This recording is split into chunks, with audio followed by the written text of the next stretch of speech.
देखिए, एक शब्द है फिलहाल के लिए। फिलहाल के लिए से जो सेंटेंस बनता है, जैसे फिलहाल के लिए तुम यहाँ से चले जाओ, फिलहाल के लिए तुम ये पैसा रखो, फिलहाल के लिए मैं तुम्हारा मदद नहीं कर सकता हूँ, फिलहाल के लिए वे लोग यहाँ रहेंगे, फिलहाल के लिए वे लोग आज़ाद हैं।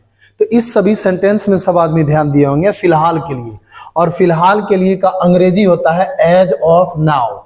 एज ऑफ नाउ मतलब होता है फिलहाल के लिए।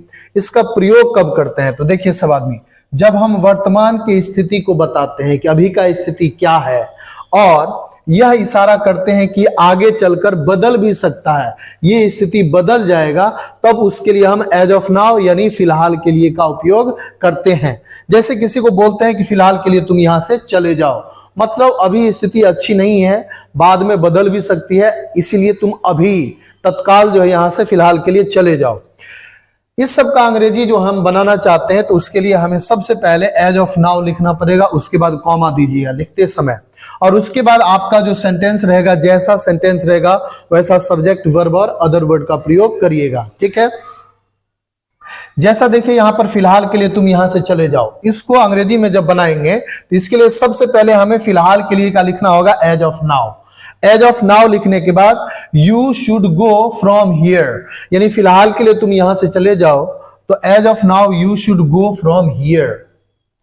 फिलहाल के लिए तुम ये पैसा रखो, तो फिलहाल के लिए हम यूज करेंगे एज ऑफ नाउ। तो एज ऑफ नाउ के बाद यहां पर कॉमा छूटा हुआ बाबू रे, यू कीप दिस मनी, फिलहाल के लिए तुम ये पैसा रखो, तो यू कीप दिस मनी। फिलहाल के लिए मैं तुम्हारा मदद नहीं कर सकता हूं, तो फिलहाल के लिए हम लोग यूज करेंगे एज ऑफ नाउ।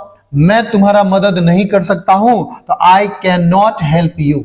ठीक है, नेक्स्ट है फिलहाल के लिए वे लोग यहां रहेंगे, तो as of now they will stay here, they will stay here. और अंतिम सेंटेंस है फिलहाल के लिए वे लोग आजाद हैं।